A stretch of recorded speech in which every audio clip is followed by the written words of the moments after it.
Vamos fazer fluir. Garanto que vai ser um papo bem legal aqui, pelo que eu conheço aqui, o grande Robson aqui vai ser um papo bem legal. Agradecer, né, de antemão, a presença do Dr. Robson aqui, tá? Porque eu propus a ele, né, a gente vem conversando já há algumas semanas, e ele topou na hora quando eu falei. Ele só não veio antes porque estava aí com alguns compromissos em relação aos estudos, né? E acabou que ele veio no dia que a gente propôs. Ele disse aí que veio arrumar umas coisas aí e tal, mas eu acho que o convite deu uma ajudada. Com certeza. Assim, agradecer, Fernando, o convite, né? Realmente nossa amizade aí de longa data. A gente bate altos papos aí já há um bom tempo. Agradecer ao convite, né? Parabenizar pela iniciativa. Talvez essa seja a primeira iniciativa desta natureza aqui na cidade de Varjota, e eu sempre fui simpatizante dessa modelo aqui, né, de conversa, que é algo que mescla o que nós temos hoje das redes sociais com o que a gente conhecia como se fosse uma rádio, né? Aquela conversa ali de rádio, num programa de rádio. Sim. Então você juntou ali entrevista com algo parecido naquela vibe de rádio e colocou isso em vídeo, né? E aí é uma proposta fantástica. Tanto você pode assistir, quanto você pode apenas ouvir. Então, e chegou, através das mãos de vocês e do nosso amigo Ronaldo, né, que ainda não está presente, essa ideia, e eu acho que só tende a crescer. Fico grato por estar participando aí, né, junto com vocês, desse início desse projeto. Show de bola. Estamos aí, acho que vai ser ótimo aí. Vamos ter um papo bacana aí. Vai sim. Cara, e só ressaltando, pessoal, que o Dr. Robson ele vai virar o nosso nosso cliente aqui, viu? Porque são assuntos inesgotáveis, né? Hoje, né, como a gente tinha combinado, é um projeto um pouco diferente das segundas-feiras, porque nas terças a gente vai tentar realmente trazer os convidados para falar mais sobre a vida, sobre a história de vida. É uma pegada mais motivacional, seja em relação realmente à vida pessoal do convidado ou essa questão mesmo de negócios, tá? Então, hoje é mais sobre o Robson. A gente vai conhecer mais um pouco do Dr. Robson, né? Vai entender como foi todo esse processo, né? Lá do início, né? Eu já sei aí de muita coisa, mas eu vou me fingir de desentendido aqui, né? Para fazer fluir, tá? E a gente vai mais por essa pegada. Então, quando eu digo que ele vai ser o nosso cliente aqui, porque vai ter muita coisa ainda aqui. Na área da medicina aqui, a gente vai espremer o homem de todo jeito. Em outras oportunidades. Astronomia, né? Que é um assunto que o homem gosta muito de falar. Já sei, a gente de vez em quando manda um negócio no WhatsApp aí, um ponto aí e tal. Tem muita coisa que eu gosto, né? Então, assim, inclusive hoje, querendo fugir um pouquinho pela tangente, quem quiser fazer alguma pergunta relacionada a outra coisa também... Pode ficar à vontade aí, que eu gosto de conversar. Assim, uma das coisas que eu gosto é de falar daquilo que eu gosto. Então, show de bola. São várias coisas. E minha cabeça já há muito tempo tem espaço para muita coisa. Assim, eu gosto bastante de conversar, de debater, de trocar ideias com quem também tem a cabeça aberta para vários tipos de assuntos, né? Meus assuntos preferidos são relacionados à ciência, né? Sem dúvida, astronomia, medicina, no meu caso mais cirurgia, né, no momento, mas até sobre política, geopolítica, eu gosto de acompanhar, entendeu? Realmente eu gosto bastante de estudar, de acompanhar, de ler, sobre tudo, sabe? Então, sendo conhecimento, e um conhecimento que eu considero de uma boa fonte, eu estou sempre acompanhando aí. Mas o Fernandinho já sabe aí as nossas preferências, né, Fernandinho? Sim, Fernandinho aí... Tem muitas preferências comuns aí que a gente fica... Exatamente. Grande Robson, cara, é assim, uma apresentação rápida. Passando aí, um elemento passou aí e está acompanhando agora. Eu não conheço esse cidadão. Uma apresentaçãozinha rápida, assim, uma pincelada rápida para a gente entrar assim realmente desde o início. Vamos dizer aí um rapidão aí. Quem que é o Robson aí para a galera que não conhece? Pronto, eu acredito que muita gente já acaba me conhecendo aqui de Varjota, né? Cresci aqui, né? Cresci aqui em Varjota. Se eu for me definir assim, quem eu sou, né? A gente pode todo mundo é um apanhado um retalho de coisas com os quais se identifica, né? E hoje eu me defino como o Robson que é pai, né? O pai do Lucas, pai da Clara, que é esposo da Samila, que é médico, né? Gosto muito da medicina. Sou amante da ciência, do conhecimento e sou um estudante, um eterno estudante. Então, gosto sempre de estudar. Então, hoje, do ponto de vista profissional, sou médico cirurgião geral, sou coordenador do serviço de cirurgia da Santa Casa de Misericórdia de Sobral, sou coordenador da residência de cirurgia geral da Santa Casa também, professor de uma disciplina de clínica cirúrgica da Uninta, certo?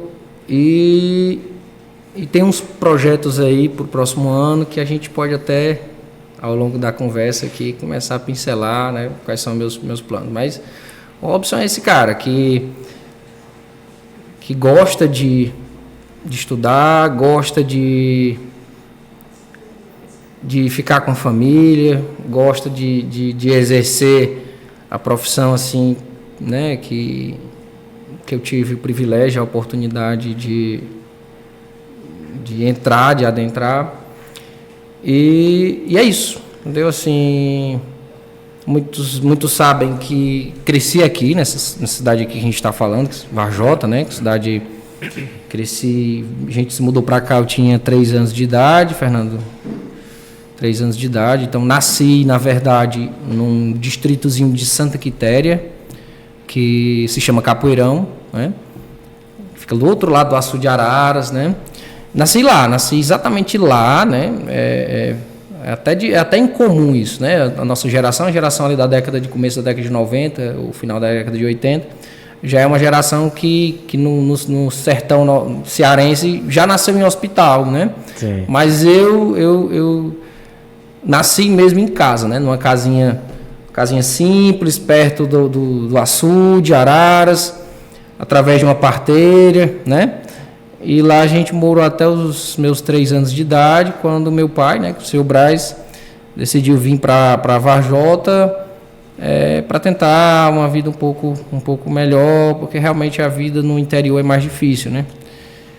E aí cresci, passei minha infância inteira, adolescência, ali no bairro Pedreiras, né? Minha primeira escola foi ali no Bom Velho Francisco Pio. E aí cresci, minhas lembranças assim mais antigas são realmente lembranças aqui de Varjota, né? De Varjota. Varjota. E aí cresci por aqui e hoje já há algum bom tempo já moro em Sobral, mas estou sempre por aqui porque minha família mora aqui, né? E eu tenho um certo carinho especial aqui pelo município. Sim, perfeito. E antes, Robson, assim, a gente sempre quando a gente conversa muito com os pais, né? Quando a gente conversa muito com essa questão da família, como é que era assim a tua família antes do Robson? Da questão da dificuldade, que vocês, enquanto seus irmãos falaram, ou o próprio seu pai, sua mãe, como é que era antes lá, antes do Robson aparecer no mundo? Como é que eles viviam? Como é que era tudo? Minha família é uma tradicional família nordestina, né? Cearense, ali da década de 70, 80, até, né, década de 90, morava ali no sertão mesmo, na zona rural. Meu pai sempre teve muita dificuldade, né? Trabalhava ali na roça mesmo. Conheceu minha mãe ali naquela região acho que da Hidrolândia ali, né? O pessoal chamou de Fazenda Tenhamão e tem aquela região ali, sabe? Interior de Hidrolândia. Se conheceram ali. Meu pai nasceu em 49, né? E filho de um homem bem mais velho que a mãe dele, né? Eu, por exemplo, nunca conheci meu avô, que é pai do meu pai. Meu pai disse que ele era sanfoneiro e tudo mais, né? Mas o que eles viviam mesmo ali era do sustento ali voltado para sustento básico, né? Sim, da roça, da roça, da pescaria, exatamente. E aí ele conheceu minha mãe, se casaram, né? Inclusive agora em fevereiro agora do ano que vem eles vão fazer 50 anos de casado, entendeu? Bacana. Vão fazer 50 anos de casado, realmente é algo bem incomum, né? Nos dias de hoje, então a gente acaba se espelhando neles. E tiveram aí ao todo, Fernando, 11 filhos, né? Foram 11 filhos. Na época a gente sabe que as famílias eram bem mais numerosas, né? Então, o meu irmão mais velho, se eu não me engano, ele tem aí já seus 50 anos, se eu não me engano, o Marcos. E alguns filhos acabaram ficando pelo caminho, né? Acabaram falecendo. Por conta das condições, né? Desses 11 filhos, ficaram 7, né? Sim. Ficaram 7 filhos. 4 faleceram. Mas ainda na infância. Faleceram na primeira infância. Sim. Por conta de malformações, né? Porque a gente sabe que nessa época não se tinha acesso a um pré-natal de qualidade, né? Os cuidados de saúde eram muito precários. Então, o Brasil realmente nessa época vivia uma mortalidade infantil muito elevada. Então, as condições de saúde eram muito precárias mesmo. E infelizmente minha família teve nesse contexto, participou desse contexto. E aí o que aconteceu é que meu pai ficou sempre trabalhando na roça, minha mãe ajudando a cuidar das coisas de casa, ali no sertão mesmo. E alguns irmãos iam crescendo e iam ajudando meu pai, né, na roça.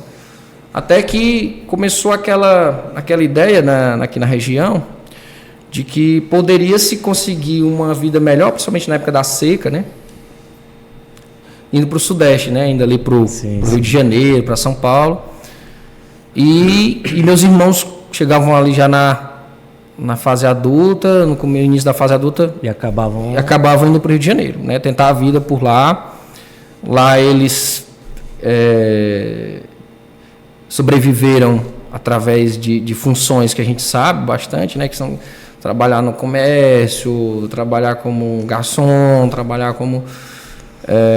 infelizmente o nordestino acabou seguindo essa vida aí, né? Subjugado, né? Extremamente comum. Hoje São Paulo e Rio de Janeiro a gente sabe que é um retalho de combinações de uma população que vem grande parte do norte, do nordeste, pessoas que cresceram com suas famílias ali, algumas delas se sobressaíram, já estão ali na segunda, terceira geração de filhos, muitas vezes que já estão exercendo até funções qualificadas.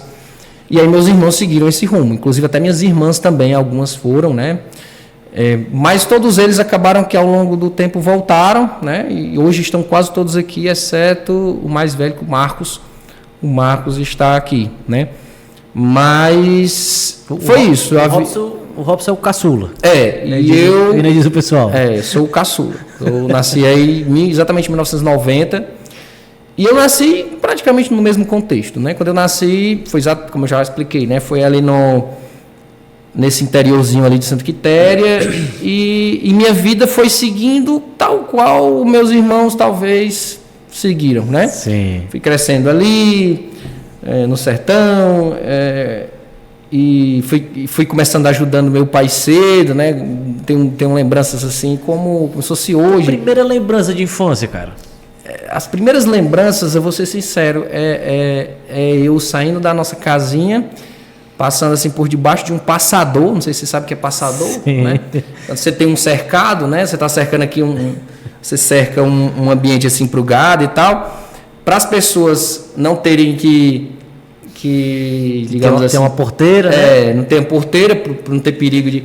Aí cria-se um passador, como se fosse uma escada na cerca, rústica, né? Para não se machucar no arame, né? E aí as primeiras lembranças ali, talvez com 2 a 3 anos de idade, por incrível que pareça, eu passando por debaixo desses passadores e indo para casa dos vizinhos ali perto, e aí contava-se que eu era uma criança muito alegre, ficava dançando, e eles lá... Então, assim, era algo bem legal, assim, realmente era aquela infância do sertão mesmo, sabe? De você acordar, escutar o canto dos pássaros. E teve uma das minhas irmãs, né? A Olga, que continuou morando lá por um bom tempo, né? Inclusive na casinha que eu nasci, depois ficou noutra casa perto lá. E eu tenho lembranças, viu, de eu passar minhas férias, alguns pedaços de férias lá, porque eu gostava, sabe? Eu achava Eu achava legal aquilo de você acordar cedo, sentir o cheiro do café, aquela vidinha, o canto dos interior, pássaros. Né? Você andasse um pouquinho, você via ali aquela paisagem do açude, aquele cheiro de mato. Então isso aí para mim ainda é muito vivo na minha memória. Sim. E eu cresci assim, cresci tal qual meus irmãos provavelmente cresceram. E aí comecei a acompanhar meu pai, né, nas pescarias. Então lembranças muito vivas. Eu e meu pai numa canoa atravessando o açude de Araras, meu pai remando, né? E essas lembranças são muito vivas assim na minha memória. Sim, bacana. Só que o pai dizia que, a gente costuma dizer assim, que, rapaz, eu percebo esse menino mais mufino do que os outros, né? Pra quem conhece esse termo, né? Esse menino é mais mufino, ele reclama mais, né? Tem que pegar uma sombra mais cedo e tomar uma água, que não aguenta muito, né? E aí quando eu capinava com meu pai, ali, meus 10, 12 anos... Rapidinho já abria. Aí o pai, o que ele fazia? Ele me dava uma enxadinha ali para ajudar ele, né? Sim. E aí ele dizia, eu vou levando aqui uma carreira e meia e você vai levando só metade aqui de uma carreirinha aqui de mato para você ir... E aí eu era um reclamão demais, sabe? Sim. E talvez por isso, né? Por talvez não me adaptar muito a essa vida mais pesada, né? Acabei tendo, sim, contato com uma vida mais pesada, mas eu acredito que meus irmãos, sem dúvida, tiveram uma vida um pouco bem mais difícil do que a minha. Nasceu numa época melhor também. Eu nasci de mundo, né? Vamos década dizer assim, de 90, como é que eu posso dizer, né? Ali o acesso à informação já estava mais fácil. O SUS já engateando, já foi melhorando. As políticas assistenciais começaram a aparecer. E acaba que a gente eu tive uma vida assim, menos ruim em termos de questões sociais. Qualidade, né? Qualidade, do que meus irmãos, sem dúvida, né? E talvez por isso meu pai brinca comigo que talvez por isso eu seja era o mais mufino, né? Acho que o pessoal aí sabe bem o que significa mufino, aquele cara que abre fácil assim pro sofrimento, entendeu? Mas talvez por isso eu tenha me despertado mais para estudar outras coisas. Até que brinco com o pai. Rapaz, eu tenho a impressão, pai, que o livro e a caneta eles são mais leves do que a enxada e a foice, né? Sim. E aí eu tomei gosto, comecei a tomar gosto para estudar, sabe? Assim, cresci nesse contexto ali, depois dos 3... As minhas memórias mais vivas são ali na Pedreira mesmo, né? Sim. Quem é de Varjota sabe, bairro Pedreiras, já inclusive faz um tempo que eu não desço por lá, tenho até vontade de ir lá no Francisco Pio, que foi a escola, de repente até conversar com a garotada lá, ver o que a garotada tá pensando da vida e tudo mais. Bacana, né? Eu gosto dessas iniciativas também. E tenho vontade de ir lá no Colégio Francisco Pio de Farias. Foi ali as minhas primeiras memórias na escola, sabe? Caderninho, fardinha, era chorando demais. Eu acho isso muito importante. Inclusive, eu lembro até uma vez que eu te levei lá na Francisca Castro. Não sei se você lembra, lá em Heriotava. Você foi de moto ainda, acho que estava ainda na faculdade ainda. E aí, assim, eu acho importante você falando isso aí, eu lembrei que eu acho muito importante esse contato das pessoas que muitas vezes almejam alguma coisa com alguém que já chegou, né? Porque às vezes você não consegue sair daquele contexto. Para saber que é possível, né? Isso, porque você não sabe que é possível, né? Tu vive num contexto ali fechado e tu às vezes vê algo na televisão ou fora da tua realidade que tu vê que na tua cabeça é impossível. Pô, isso aí é para quem tem dinheiro, isso aí é para quem... Exatamente, isso aí é para quem tem dinheiro, isso aí é para quem... estuda em colégio bom, isso aí é porque o pai é rico. E na verdade, né, tem muitas histórias, muitas coisas aí que a gente acaba que se perde e falta essas referências, né? Hoje mesmo eu tenho a oportunidade de, com uma certa frequência, me deparar com estudantes, né, de medicina, principalmente no internato, que estão no internato, que tem uma história parecida, sabe? Que estão ali por conta de um esforço. Então, essas histórias são muito mais comuns. Tá caindo aí o copo aí, ó. Beleza. Tá tortinho aí para não cair. Essas histórias, elas são muito mais comuns hoje do que talvez fosse na minha época, né? Sim. E talvez eram muito mais raras décadas antes das nossas. Então, A gente percebeu que cada vez mais as pessoas começaram a conseguir se sobressair por conta da educação, né? Isso é muito bonito de ver. E as minhas lembranças são ali, eu na pedreira, crescendo ali, andando de bicicletinha, jogando bola com amigos. A infância do Robson. Infância. O que o Robson fazia? Menino normal, de rua. Normal, traquinho, né? Como eu digo, né? Eu sempre era o mufino, né? Eu era quase um café com leite ali. Sim, aquela brincadeira, café com leite. Botava eu pra jogar bola, mas assim, pra ser gente boa comigo, né? Sim. Mas não era o cara do talento, né? Não era o cara que se destacava, né? Sim. E aí começa a aparecer uma memória de que quando eu aprendi a ler, alguns anos depois, eu ali talvez com 10 anos, começa a aparecer na memória eu lendo, né? Eu lendo. Então era muito comum eu levar livretos pro campinho, enquanto os meninos ficavam lá, eu ficava ali às vezes lendo. E era algo que chamava muita atenção, sabe? Porque não era comum isso, né?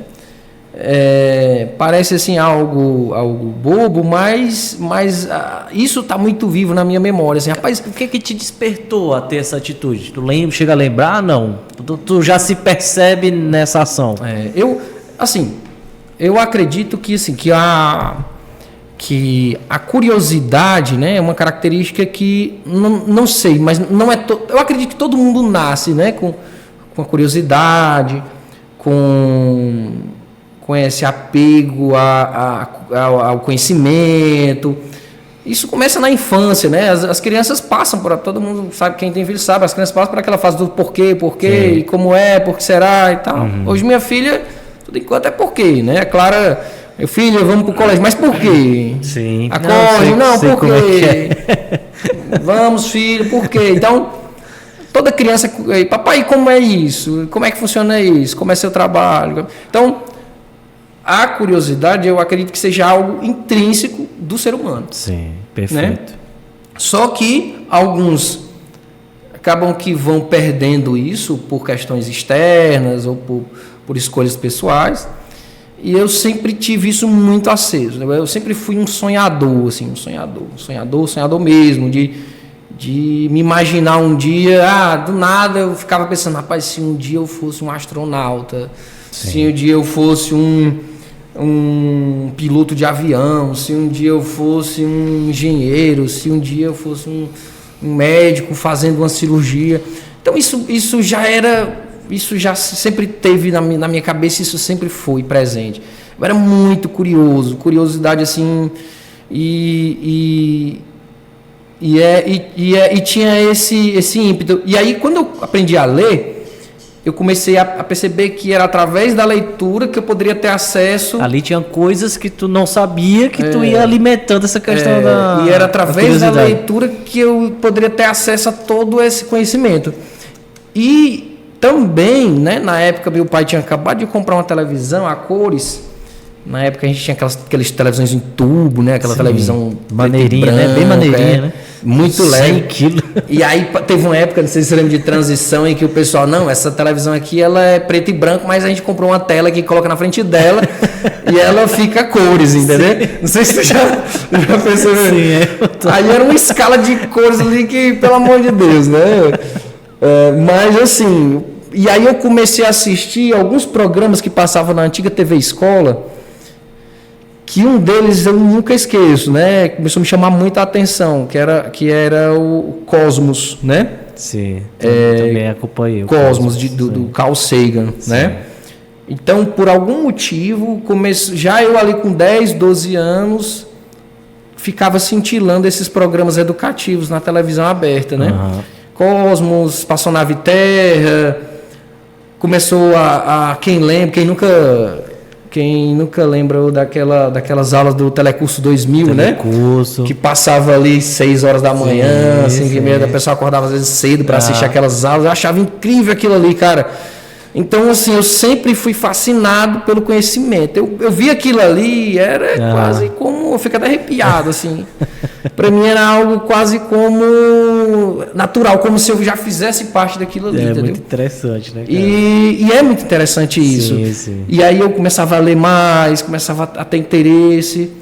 Até que chegou a época em que as pessoas ao meu redor percebiam que eu realmente tinha aptidões diferentes Sim. daquelas que eram normal para aquela região, né? Hoje em dia, obviamente, as crianças que são criadas em condições sociais boas, isso é normal para a família e para elas, e para quem está ao redor.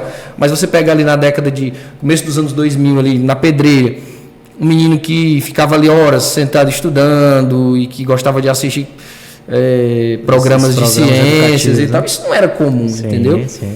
Era algo que começou a chamar muita atenção de algumas pessoas. E aí minha infância foi assim, sempre fui muito brincalhão, brincava muito com os colegas, mas como eu falo, né, eu era ali o café com leite da coisa.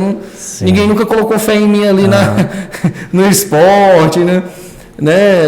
Mas me diz aqui, tu acha que isso foi espontâneo ou teve uma referência? Não, perto de ti, que estudava, que lia, que te, vamos dizer, que incentivou lá no iniciozinho, sei lá. Cara, até hoje eu faço essa pergunta, né? Eu tenho uma irmã que ela foi mais cedo pro Rio de Janeiro, que é a Adriana, e ela já tinha uma cabeça aberta, sabe, Fernando? Tem uma irmã que é a Adriana, e ela percebeu que eu era esse moleque curioso e tal. Sim. E ela realmente tem uma importância, sabe? Ela até que teve uma época que foi da 6ª série, né? Hoje seria o 7º ano, né? A 6ª série, né? Seria ali da 6ª série para a 7ª série. E ela lá no Rio de Janeiro trabalhando, ela todo mês mandava uma graninha para eu. Foi a época que eu entrei ali no ginásio, né? O bom e velho João Mendonça. Sim. E aí, meu amigo, dessa época pra cá foi realmente a época em que até hoje eu não parei de estudar, assim. Eu já era um cara muito estudioso, um moleque assim, gostava muito de ler, muito. E muito curioso, né? Eu sempre tive essas mas esse empurrãozinho ali. Sim. Teve esse empurrão muito bacana assim da minha irmã, que eu sou até grato a ela hoje, que é a Adriana, assim, realmente é algo que eu não esqueço mais. Essa ida, né, de uma escola que eu estudava nessa época no Manuel Rodrigues, né? Então eu estudei lá no Francisco Pio até a 4ª série, aí estudei a 5ª e a 6ª série ali no Manuel Rodrigues. E aí da 7ª série até o 1º ano eu estudei no Joel Mendonça, graças à ajuda da minha irmã. Então é algo que eu acho que eu já nasci um pouco com isso, sabe? Sim. Acho que minha cabeça sempre foi uma cabeça mais, digamos assim, um pouco sedenta por essa questão do mais conhecimento, curiosa, né? Mais curiosa e tal. Não sei porquê. Não sei porque que eu tenho essa aptidão, essa curiosidade intrínseca. E, cara, e incrível que pareça, Fernando, assim, eu sou quase a mesma pessoa em termos de curiosidade. Quem conversa comigo às vezes pensa que está conversando com uma criança, sabe? No sentido, então eu nunca deixei morrer em mim aquela curiosidade da criança, aquela capacidade de sonhar, ver uma coisa, rapaz, eu vou já olhar aqui o que é isso aqui. E gosto muito, e sonho muito, cara, eu sou muito sonhador, assim, sabe? Quando eu vejo, eu já estou ali já estou fazendo um plano, poxa, eu acho que vale a pena eu entrar nesse curso aqui, de repente eu consigo tal, né? Para quem sabe, eu passei um ano trabalhando como médico generalista, a gente pode até conversar depois, mas aí fiz cirurgia, fiz pós-graduação de videolaparoscopia, fiz ultrassonografia. Dentro da medicina mesmo, eu já passei por várias possibilidades, né? E em breve eu posso até dizer meus novos planos. Mas é isso, sabe, Fernando? Respondendo assim objetivamente, é algo que eu já nasci um pouco com isso, né? Com essa tendência a ser mais curioso, a ser mais sedento por conhecimento, mas teve alguns empurrõezinhos, sabe? Sim.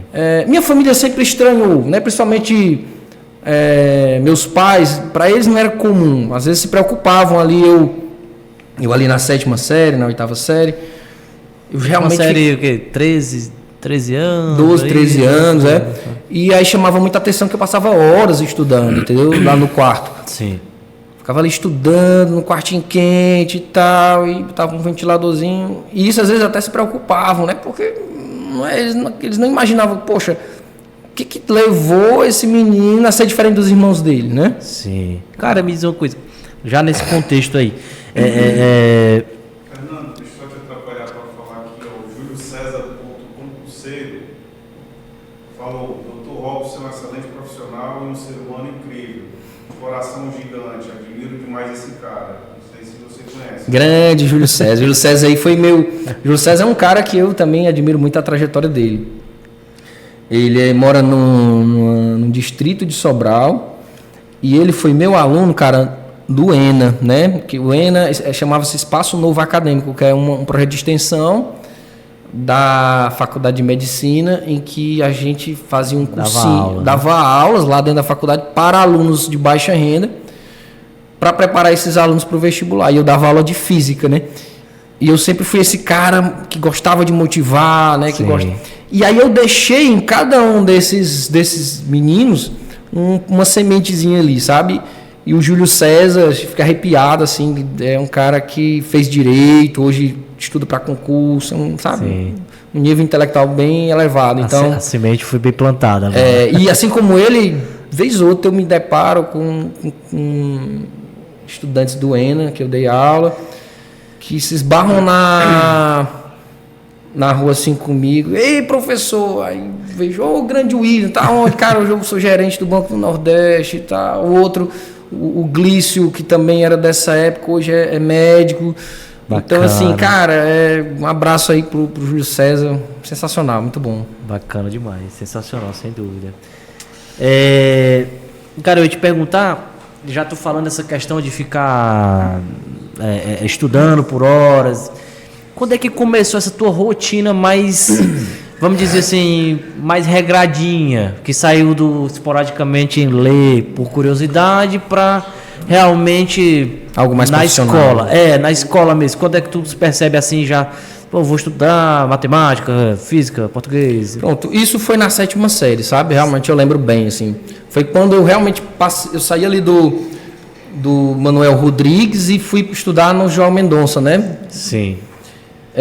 Por quê? Porque ali tinha algumas pessoas que eram estudiosas também.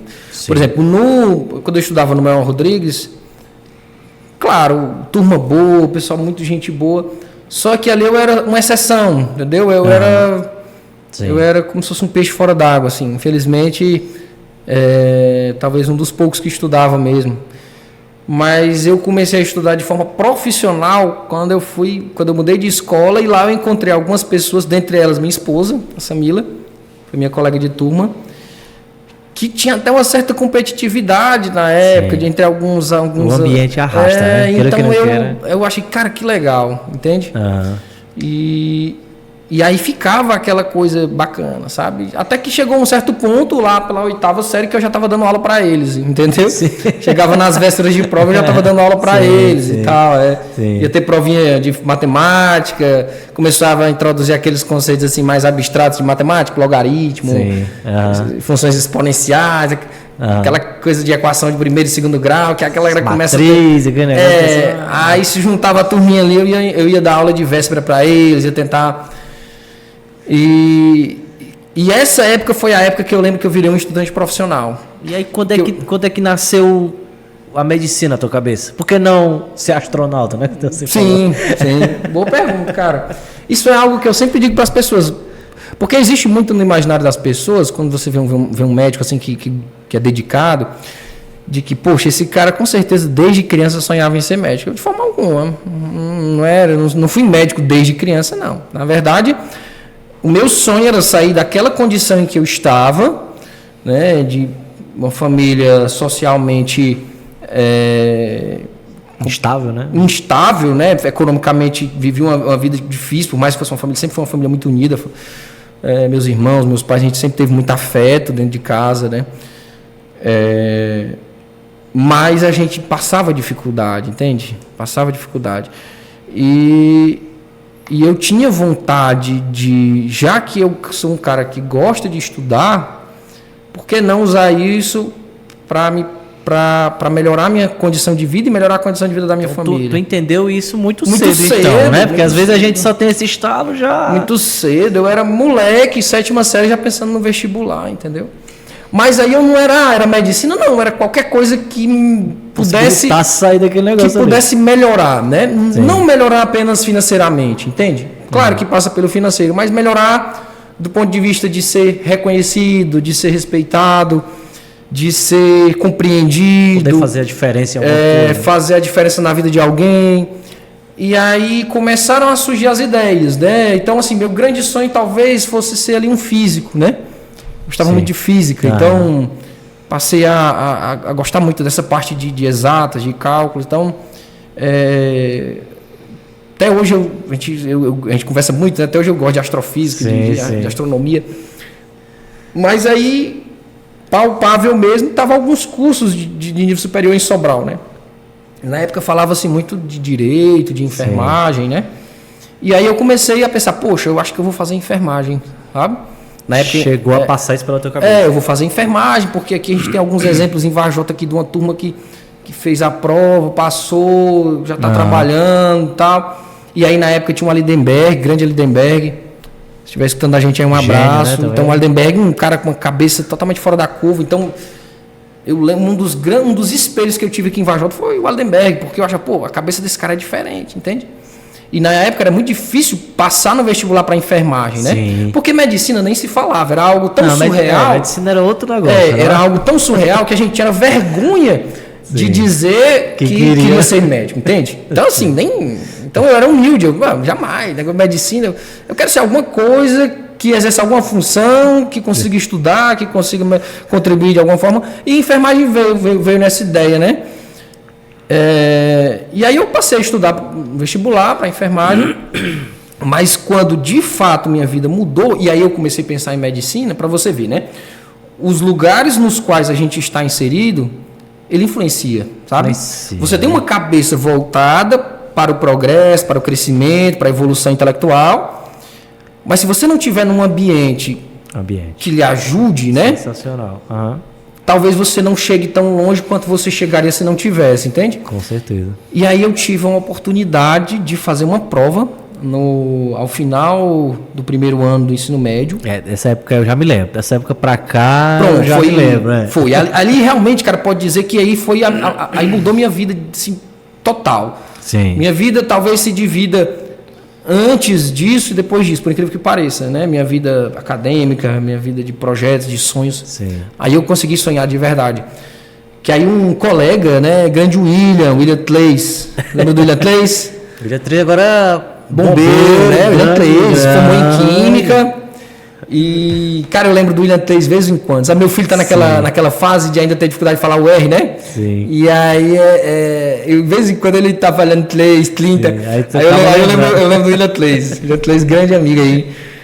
E aí o William 3, cara, não sei se tu sabe, Robson, menino muito esperto. O William, menino que, poxa, inclusive inquieto, né? Inclusive é um cara bacana pra você convidar aqui pra contar um pouco a história dele, viu? O William é um cara espetacular, cara. Uma história... Pedreiro. Mais um da Pedreira. Pronto, mais um ali da Pedreira. A gente tem que resgatar essa memória da Pedreira, viu? E o William Paulo, né? William Paulo, não vou nem falar em William Tleis, de repente ele nem gosta mais de ser chamado assim.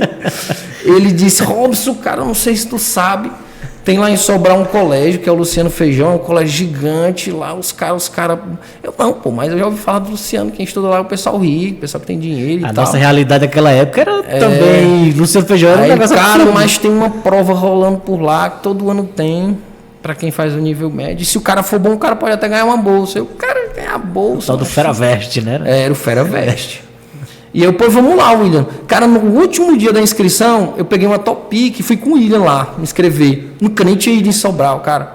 Quando eu vi aquele prédio do Colégio Luciano Feijão, caralho, existe uma escola assim, cara. Que é em cima do... Nossa, quer dizer que os alunos estudam aqui no 3º, no 4º andar. Aí tu não viu mais, os alunos estudam aqui com ar-condicionado. Aí eu fiquei louco, né? Isso ali pra mim é algo surreal, entende? Sim. E eu fui lá, fiz minha inscrição, cara... E fiz a prova sem muita pretensão, sabe? Fiz aquela prova, cara, com um nível de concentração brutal, mas sem muita pretensão. Era expectativa? Eu fiz a prova, poxa, fazendo aqui essa prova, estou concorrendo aqui com essa molecada aqui da região norte todinha, os melhores estudantes do Luciano Feijão, que sempre tiveram estudando aqui, também estão aqui fazendo essa prova, então não esperava mais do que apenas uma experiência, entendeu? Ver como é que funciona o vestibular. E era um vestibular simulado, então bem direitinho mesmo ali, fazia a primeira fase, aí depois teve uma segunda fase que foi redação. Eles davam as pontuações, né, para dizer qual era o curso que a gente dava para entrar. E aí, cara, acontece que eu fiz essas provas e eu tava lá no ginásio e uma das meninas me disse: Robson, não sei se tu tá sabendo, mas teu nome tá no topo das classificações lá no Luciano, lá nas listas do Ferevest. Quem falou foi na época a Mirella, que tinha uma amizade com... Aí eu acredito nisso, né? E aí minha irmã conseguiu ligar para lá e tal, e realmente estava lá. Nessa época, para tu ter ideia, meu pensamento era enfermagem. Eu fiz para enfermagem, né? Sim. Eu me inscrevi para enfermagem nessa prova, nesse vestibular simulado, não foi nem para medicina. Fiquei em primeiro lugar em enfermagem, e das pessoas do primeiro ano, eu tirei a segunda maior nota. Sim. Perdi apenas para o Thales, que foi um colega depois de turma, a gente se formou junto. Thales, um cara extremamente estudioso, perdi apenas para ele. Então minha nota ficou ali entre as 3 maiores notas do colégio, de toda aquela galera, centenas de alunos. Sim. E ali, cara, ali foi algo que... Aí foi onde o foco foi para cima de você. Aí tive aquele estalo. Então pode ser que eu seja realmente alguém diferenciado e que consiga sonhar mais alto. Mas tu já estava no primeiro ano? Não. Isso, foi no primeiro ano. No início do primeiro ano. E aí essa colocação me deu a oportunidade de estudar o segundo ano lá. Né? Ganhei uma bolsa, viajava no ônibus dos estudantes todo dia. Meu pai, eu lembro, nessa época foi muito difícil, cara, porque meu pai acordava ali 4 horas da manhã, preparava ali um cafezinho com leite, um pãozinho. Aí ele marcava horário, me acordava, aí tá aqui o seu café e tal. Escovava os dentes e ele ia me deixar de moto lá no ponto do ônibus, né? E isso, passei o segundo ano inteiro fazendo essas viagens. Aí eu chegava em casa, já cansado, o cara acorda 4 horas da manhã, né? E tirava ali um cochilo, cara, ia estudar até 11 horas da noite. Estudava 6 horas em casa, 7 horas de estudo. Estudava mesmo de uma forma avassaladora. E a mais pesado que eu lembro é quando se tinha 2 vezes na semana que a gente saía da escola às 5 horas da tarde. Eu voltava em pé no Topic, chegava 8 horas em casa ali, descia, o cara nem ia me deixar lá em casa, lá Pedreira, eu descia a pé. E ali eu ainda tinha coragem para estudar. Então, assim... E aí sim, eu comecei a sonhar maior, assim, poxa, eu acho que eu posso ser médico. Tá. Meu nome... Nesse período aí que tu... Meu nome tá nas cabeças aqui.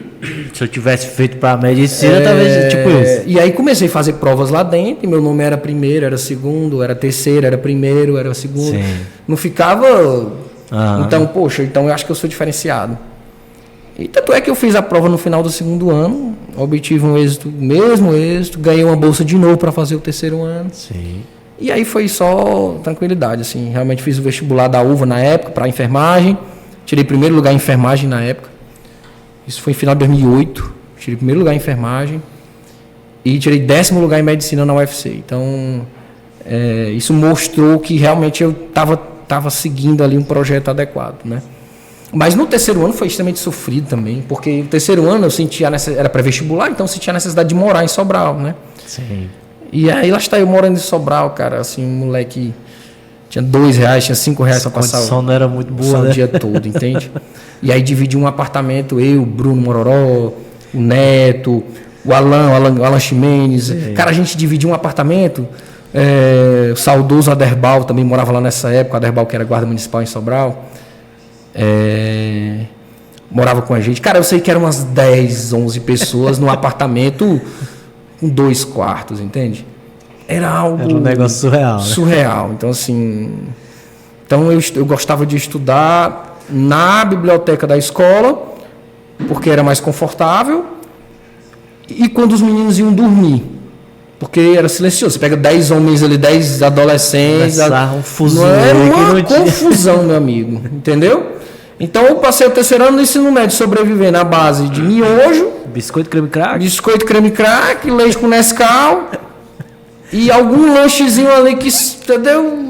Dividir ali, todo mundo aparecia. Ali, meu amigo. Ia pro Real comer. O Real bom e velho restaurante do Real. Ia né? lá o Real. Cara, que projeto incrível aquele projeto do Real, do restaurante popular. Ia comer no Real. Quando voltava, já tava com fome. A pé, não tinha dinheiro pro mototáxi. Porque, cara, você ia a pé, no sol quente. O Assis Júnior sabe, né? O Assis Júnior acho que já frequentou o Real, não é não, Assis Júnior? Morava bem pertinho lá. O Assis Júnior é do centro, mas é daquele centro ali já mais sofrido e tal, né?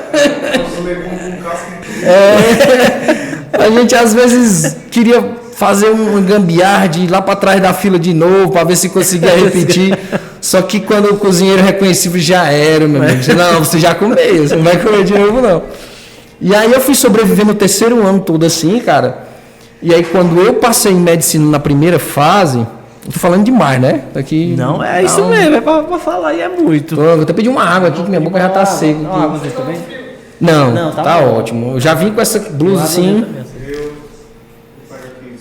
Falar que o Júlio César respondeu: eterna gratidão a você, arrepiei todo ao ouvi-lo lembrar de tantos detalhes de cada pessoa que ele conseguiu plantar essa semente de crescimento intelectual do conhecimento. Forte abraço. Forte abraço, meu amigo. Muito obrigado. Assim. Aí a sua irmã, chorando aqui de emoção, a Adriana.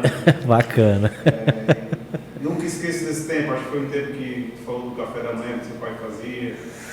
É isso. Puxa, show de bola. Cara, que bacana, muito bom. Então, que momento especial esse de a gente estar conversando. Bacana, cara. Eu acho sensacional. É algo que... Cuidado que tá sempre com a É algo assim que... Eu fico muito feliz, sabe, cara, de poder compartilhar isso com você, que é um cara que é amigo. Eu acho sensacional. Compartilhar com as pessoas assim que... Fico muito feliz. E aí eu lembro, cara, que no terceiro ano, sim. Só para finalizar, quando eu passei na primeira fase... Existia acho que quase 3 semanas, ou quase um mês entre a primeira fase e a segunda fase da UFC. Nessa época não era o Enem, né? E a segunda fase da UFC, cara, era um negócio surreal. Era uma prova aberta, né? Uma prova aberta. Então eram 3 provas. Era uma redação, uma prova de química e uma prova de biologia. Só lembrando aí pra galera que tá acompanhando, né? Que nesse tempo aí ninguém baixava PDF no celular, não. Notebook. Era livro. Tinha muito vídeo baixado para estudar. Não existia vídeo, cara. Não existia um vídeo aula assim para assistir. Quem dera se eu tivesse, cara, no YouTube, essa facilidade, um professor de alto nível lá, cara, revisando comigo, mas não tinha como. Eu acho que eu ia pra NASA, só pode, porque, entende, assim, modéstia à parte. Sim. Cheguei a sonhar com o ITA uma época, cara, Instituto Tecnológico da Aeronáutica. Bacana. Mas aí eu pensei, mas eu acho que eu tomei a escolha certa, sabe? Fiz medicina, a quantidade de pessoas que eu já consegui, Fernando, ajudar de alguma forma, cara, na medicina. Bacana demais, até da minha família mesmo, amigos. É, então, assim, já operei amigos, já operei uma tia, já operei primos, já operei conhecidos, já operei sensacional. Centenas de desconhecidos, assim. Algumas pessoas lembram de mim, assim, sem eu lembrar delas. Então, cara, é muito bom. Então assim, e aí só para finalizar esse contexto de perrengue lá em Sobral, quando foi da primeira para a segunda fase, Fernando, eu estudava 14 horas por dia, cara. Num casebrezinho que a gente dividia lá. Sim. 14, 15 horas por dia. O tempo que eu não estudava, ou era dormindo ou ia pro Luciano Feijão assistir as aulas de preparação. Sim. Então, não sei se você lembra, o pessoal lembra aí, acho que deve até existir a coleção de biologia do Amabs. Tenho, inclusive ainda. Pronto. Inclusive tenho. Cara, da primeira para a segunda fase, eu li todos os 3 livros do Amabs. A segunda fase era o quê? Era biologia? Biologia e química. Então, da primeira para a segunda fase, eu reli, na verdade, todo o Amabs, de capa a capa, do primeiro, segundo, terceiro volume, você vê. E li a Sônia Lopes e mais outro livro lá que um colega tinha me indicado de nível superior de química também inteiro. Então, eu derrubei, em 3 semanas, cara, eu derrubei uns 4, 5 livros, assim, grossos, grandes. Enorme. Então eu derrubei. Não, são 3, né? O Amabs são 3, né? 3 Amabs, 2 ou 3 Sônia Lopes, outro lá que eu esqueci o nome da autora, que já era nível superior. Cara, isso em 3, 4 semanas, entende? Porque a cobrança era enorme, né? Não, pra passar na segunda fase. E era na base do real, no almoço. creme crack com leite com Nescau de manhã e à noite era miojo, meu amigo. Então, era isso e pronto. Nutrição balanceada. Agradeça, entendeu? Se tiver aparecer uma proteína aí pelo meio, entende? O corpo não sabe nem o que é. Não, então, cara... Então, foi isso, cara. Então, assim... E aí, o resultado foi ótimo. Eu lembro, cada uma dessas provas, né? Biologia... era de 0 a 80, química era de 0 a 80 e a redação era de 0 a 80. Então, a redação errei uma vírgula, tirei 78. Biologia, tirei 76 e química tirei 72. Então, cara, quase fechei as 3 provas e pulei da posição 33, que eu estava na primeira fase, para a posição 10 na segunda fase. Então, eu passei em 10º lugar em medicina. E na época foi um alvoroço aqui em Varjota, porque, poxa, como é que pode? O filho do seu Braz ali da Pedreira, poxa, ninguém nunca passou em medicina, ninguém nem se falava em medicina e esse cara passou em medicina. O que tem diferente nele? Acabou na pedreira, né? Só isso, cara, estudar. Só tinha, a diferença era só essa. Era ter coragem de sentar a bunda na cadeira, meu amigo, horas e horas e horas e horas e horas. E tem que ter também prazer nisso, né? Tem que... porque eu percebo que não precisa... imagino que não tenha tido contigo, né? Cobrança para isso. Zero cobrança. Porque se tiver que ser a força, é porque o cara não quer. Já fica mais difícil, né? E a cobrança que eu tinha era chegou um momento que era de mim mesmo, né? Sim. Era uma cobrança que era eu que me cobrava. Então... se eu já cheguei até aqui, por que não posso chegar mais longe, né? E aí, cara, o interessante disso tudo, Fernando, é que a gente deve utilizar a nossa história como fator motivador, sabe? Sim. Como assim? Você deve sempre olhar para trás e pensar, poxa, se eu já cheguei até aqui, não faz mais sentido, cara, eu desisti, entende? Desistir por tal problema, não faz mais sentido. Então quer dizer que eu vou jogar por água abaixo toda a minha história, toda a minha trajetória, todo o meu esforço. Então não faz mais sentido. Então, meio que você vai utilizando a sua trajetória como fator motivador. Combustível para ir então, até hoje eu tenho enfrentado, quem me conhece mais de perto sabe que eu tenho enfrentado alguns problemas de vida. E até hoje eu utilizo como fator motivador a minha história. Eu não, tipo assim, poxa, eu não vim até aqui para desistir agora, aquela música do Roberto Gessinger, né? Sim. Então não faz sentido eu ter percorrido todo esse caminho e parar aqui, desistir, voltar atrás, entende? Sim. Uhum. Então, eu costumo até dizer assim, cara, chega um ponto que fica mais fácil, porque é mais difícil desistir do que continuar. Sim. É mais difícil você... abrir mão disso tudo, né? De você pagar as consequências de uma desistência do que você enfrentar apenas um e outro degrau. Mais uma dificuldade. Exatamente. Né? Então, eu tô falando isso para você, mas eu sei que você também tem uma trajetória espetacular, cara. Sim, assim, você é um cara que... foi fácil. Você é um cara que estudou numa escola técnica, fez técnico de enfermagem para se sustentar e sustentar a família, passou um tempão trabalhando no regional. Sim. Depois foi aprovado no vestibular da UFC, hoje é odontólogo. Então, assim, você também sua história não é menos importante do que a minha, entende? Sim. Então, a gente tem histórias semelhantes e tantos outros também têm histórias semelhantes. E é importante que as pessoas saibam disso, que é possível, cara. Sim, entende? Eu acho muito bacana essa questão de mostrar essa realidade que às vezes a pessoa acha tão difícil, tão longe. E não é, cara. Aí tem gente que pensa assim, poxa, Robson, só de escutar tu falando isso aí já me cansa. Pô, isso é muito cansativo, cara. Sim. Não é, cara. O processo, ele é prazeroso, entende? Sim. Quando você começa a aproveitar o processo, sim, e não apenas focar numa meta, entende? Aham. Porque hoje tem muito isso, né? Hoje a filosofia barata do Instagram. No Instagram tem. O importante é só a chegada, né? Legal é a chegada. Então, assim, a imagem que as pessoas assistem são de pessoas no topo lá, sim, né? Aquele cara lá no carrão dele, aquele pessoal fazendo viagens e tal, curto momento, aproveite a vida. Mentira. Cara, eu costumo dizer que o Instagram é uma completa mentira.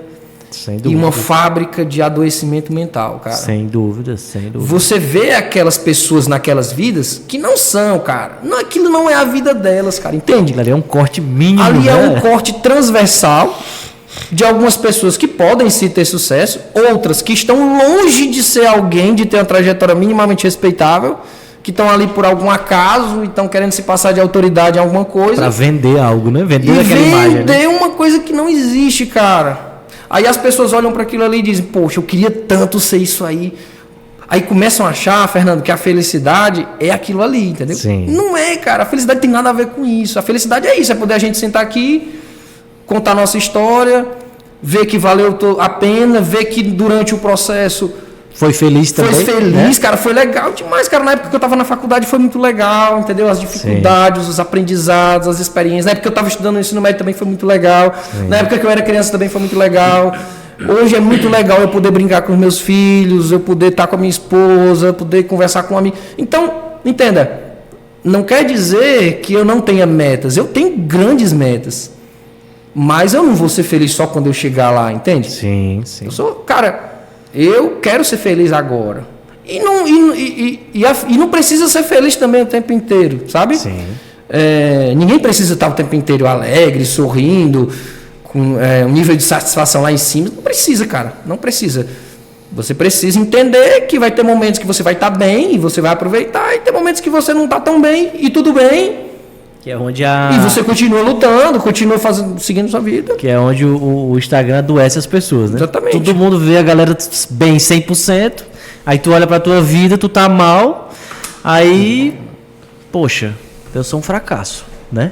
Poxa, eu não consigo ter uma vida dessa, fulano cara. tá bem o dia todinho lá nos stories. E eu tô aqui em casa, lavando minha louça, varrendo minha casa, tô trabalhando ali, ganhando meu salário mínimo. Pronto, eu sou um fracassado. Às vezes eu tenho Aí o cara começa. Às vezes eu tenho vontade de falar mal do Instagram no Instagram, como a gente tá fazendo aqui, sabe? Dá muita vontade, cara. Então o Instagram, apesar de ser essa coisa legal... Instagram, quando a gente fala Instagram, a gente tá falando das redes sociais, né?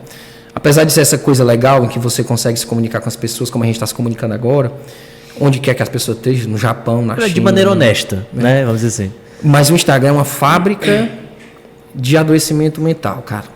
É uma fábrica de farsas, é uma fábrica de mentiras, são vidas que não são reais. Então, infelizmente, a pessoa que não tem essa clareza da realidade, como às vezes a gente tem a oportunidade de ter, ela vai achar que a realidade é aquilo ali, cara, e não é, entende? E aí fica se frustra, né? E aí fica cada vez mais caro ser feliz, entende? Sim. Poxa, então eu só sou feliz se eu for para esse país aí. Se eu for lá para Gramado. Não, mas aí, poxa, eu vi que Gramado não é lá essas coisas. Tem fulano que está sendo muito feliz passando o Réveillon em Nova York. Então, eu só vou ser feliz quando eu for passar o Réveillon em Nova York. Não, eu só vou ser feliz se eu comprar um carro de 300 mil reais. Cara, isso não existe, cara. Isso aí é o que há de mais, assim, imbecil hoje no mundo. É isso aí, cara. E eu acho que as pessoas devem começar a pensar sobre isso, porque... Enfim, não sei nem por que a gente chegou nesse assunto, né? Mas é porque se deixar eu falar, meu amigo, você vai ver que... Cara, e já entrando mais ou menos nesse contexto, né, de motivação, até esse ponto que a gente parou da aprovação, né, do ribuliço que deu no interior, né, que agora ia ter um médico, né? Tu pensou em desistir, cara, em algum momento, ou nos teus períodos aí de dificuldades, né? O que te movia, né? O que te causava realmente essa vontade sempre de vencer? Ou nunca passou pela tua cabeça, tipo, cara, não desistir nunca passou pela minha cabeça? Já fiquei triste várias vezes, né? Cara, não vai dar. Já fiquei triste várias vezes, já levei algumas pancadas, né? Isso aí faz parte da trajetória, né? Às vezes é porque quando a gente está contando uma história, né? Quando a pessoa conta uma história, ela é uma história cheia de vieses, né? Toda história é uma história, toda história tem vieses, né? O pessoal até diz que a história é contada pelos vencedores, né? Os perdedores não contam a sua versão da história. Então a gente acaba tirando as coisas ruins, né? Mas no meio do caminho a gente já passei por dificuldades terríveis, né? De ter dificuldade de comer, de ter dificuldade de dormir que prestasse, de pensar se realmente era aquilo que eu queria mesmo, se se não valer a pena eu tentar um caminho mais curto, mas assim, de fato, eu parasse, não, a partir de hoje eu não vou mais. Não, nunca aconteceu isso, sabe? Na dúvida sempre foi. Sempre fui, sem dúvida, Fernando, sem dúvida. Na dúvida sempre fui.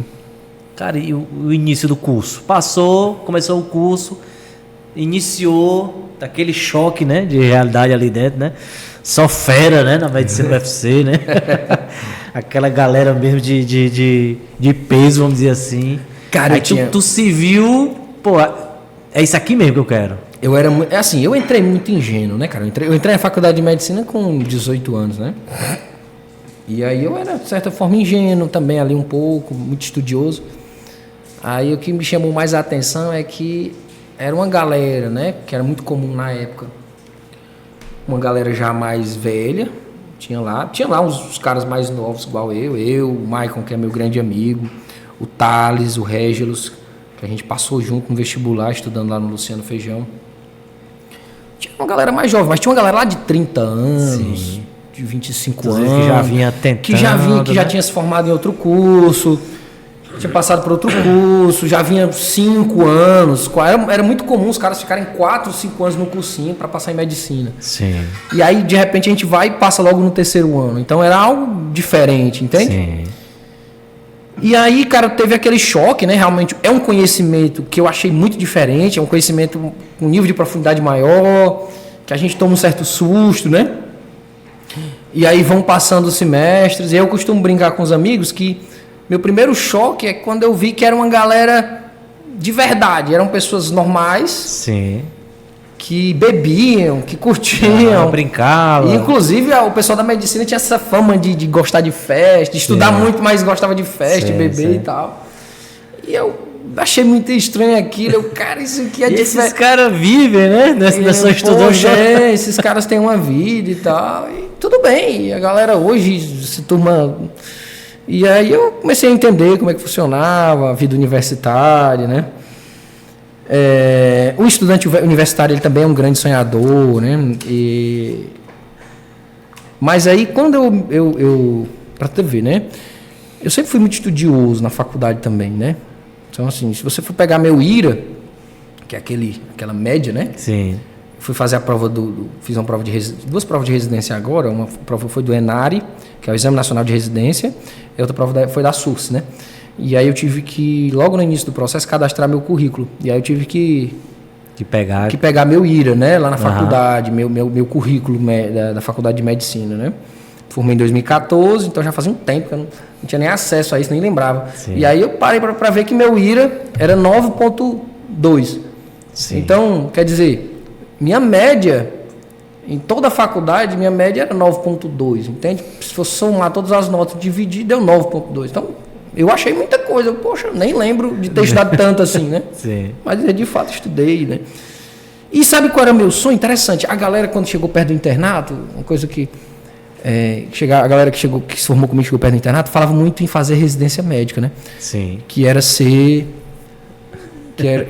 especialista, né? Que era ser especialista. E eu não, assim, tenho vontade de fazer uma residência, mas deixa eu só trabalhar um pouco aqui, né? Ter direito de ter uma vida um pouquinho mais digna e tal.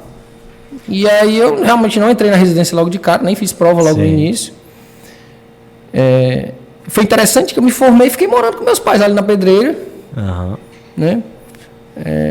Nessa época eu já era noivo da Samila. E só depois, como eu vi, né? Como eu era esse cara mufino, eu percebi que a vida de um médico generalista não era nada glamurosa, sabe? Sim. Era peia. Muita peia, entende? Não tinha nada de glamour, não tinha nada de doutorzão, nada disso. Cara, é uma vida extremamente estressante, você atendendo um monte de pacientes, você atendendo repetidamente síndromes iguais. Então, para quem gosta, tudo bem, respeito, mas aquilo ali eu comecei a me sentir pequeno, assim, poxa, cara, será que eu vou morrer aqui, vou atrofiar nisso aqui? Porque se isso aqui for a medicina, não sei se valeu a pena fazer medicina, não. Sim. Trabalhando com poucos recursos, né, cara? E aí hoje eu vejo retrospectivamente que o fato de eu ter me formado em medicina e ter vindo para a cidade onde eu cresci não foi um bom negócio, sabe? Sim, eu lembro inclusive de um dia que a gente se encontrou esporadicamente numa topic dessas aí, e aí você tava perto de formar.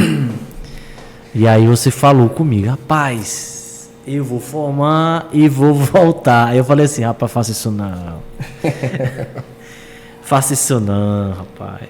Porque na cidade da gente é muito complicado, né? O pessoal geralmente não valoriza, não sei o que, né? Pois e é. E aí você falou isso, e aí eu acabei lembrando, que de vez em quando eu lembro disso. Eu falei, rapaz, faça isso não volte não e tal, né? E você disse pra mim, inclusive, que tinha essa vontade exatamente pra entre aspas, né? Retribuir algo, né? Que é da cidade, né? Fazer um trabalho diferente, né? Na unidade hospitalar do município, transformar a visão. Mas só que a gente sabe que é um trabalho muito difícil, né? A realidade é essa, dúvida, né? Cara, assim, eu não me arrependo, sabe? Não me arrependo. Tá aí, tá na minha história, tá na minha trajetória. Valeu a pena. Ficaram boas memórias, né? Mas, do ponto de vista pessoal, Sim. Se eu tivesse logo entrado numa residência médica, Sim. talvez eu tivesse sido mais acertado, né, na época. Mas entenda, eu era um cara de família humilde. Foi necessário, que né? estudou muito, que passou 6 anos numa faculdade, passando dificuldades. Então, precisava construir algum patrimônio, precisava ter a oportunidade de viajar, de comer uma boa comida, precisava casar. Então, sempre tive isso na minha cabeça, que era importante casar, formar uma família. A gente que é assim, né? Mas essa questão de menos condições, é interessante você falando isso daí. E eu já me peguei, inclusive, conversando com um grande amigo meu que tem lá em Granja, né? O grande Diego. A gente se formou, aí ele dizia assim, quando a gente se formou, né? Formou a odontologia, aí dizia assim, cara, enquanto a galera se formou e tá viajando, a gente tá comprando uma roupa, que a gente não tinha, né? É um sapato, né? O sonho que a gente tá realizando hoje é coisas que a maioria, talvez, que estudava com a gente já é outra realidade. Cara, então você falando isso daí, eu me lembrei. Quando eu me formei, cara, uma das primeiras coisas que eu fiz, a Samila, se estiver escutando isso, ela vai morrer de rir. Fui lá no Sobral Shopping e comprar roupa para trabalhar, pô. Eu não tinha roupa para ir pro posto de saúde, entende? Exato. Eu não tinha sapato para ir pro posto de saúde, cara. Entende? Então, não tinha, cara. Então era o básico. Então eu precisava trabalhar. E aí trabalhei. Eu acho que eu deixei alguma contribuição aqui no ano que eu trabalhei aqui. Trabalhei no PSF ali da Vila Nayara, do Olho d'Água, e dei muitos plantões aqui no Hospital de Vajota. Eu passei no concurso aqui também, na época, né? E consegui deixar alguma contribuição, né? Talvez ficaram aí algumas, digamos, nem todo mundo talvez tenha ficado 100% satisfeito, que eu acho que isso é natural da natural, vida, né, cara? Isso aí. E se eu for me incomodar com isso, então... Sim, nunca ninguém vai conseguir. Então, né? o que a gente vai fazer? É o mal da área da saúde. Minha mãe é da área da saúde. Não tem como satisfazer. Não dá. Pois é, cara. Então, infelizmente. Então, assim, as pessoas, por fato de eu ser daqui, algumas pessoas confundiam muitas coisas, sabe? Sim, sim. Às vezes... Foi nesse sentido que eu te aconselhei, pois que você teve dessa... Então, às vezes você está ali sentado no restaurante, vem uma pessoa e quer fazer uma consulta. Sim. Então... Poxa, eu tô aqui no momento de descanso e tal. Não tem como fazer. E aí começou a gerar algumas, sabe? Desconforto em relação a isso, né? Eu preciso sair disso aqui. E aí foi quando eu fui fazer residência, né? Sempre pensei em fazer residência de cirurgia. E aí passei na prova, fiz residência na Santa Casa. Terminei a residência de cirurgia. A própria Santa Casa e o Hospital Regional, que já tinha algum tempo que já estava funcionando, também me absorveram, e até hoje eu estou nisso aí, sabe? Hoje, depois de 6 anos que eu terminei a residência de cirurgia, hoje eu coordeno o serviço que eu me formei, né? E também não é tarefa fácil, né? Imagina, sou um cara jovem, não tão jovem, mas sou jovem, né? Que coordena os caras que me formaram, entende? Sim. Então também tem sido esse ano, principalmente esse último ano e meio, tem sido um grande desafio.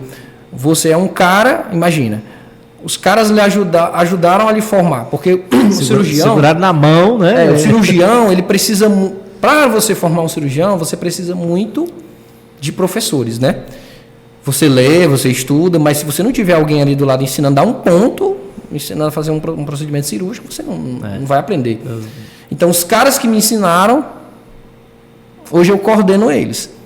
Isso é desafiador, entende? Foi a maior dificuldade que eu tive quando assumi a coordenação do serviço de cirurgia na Santa Casa, foi isso.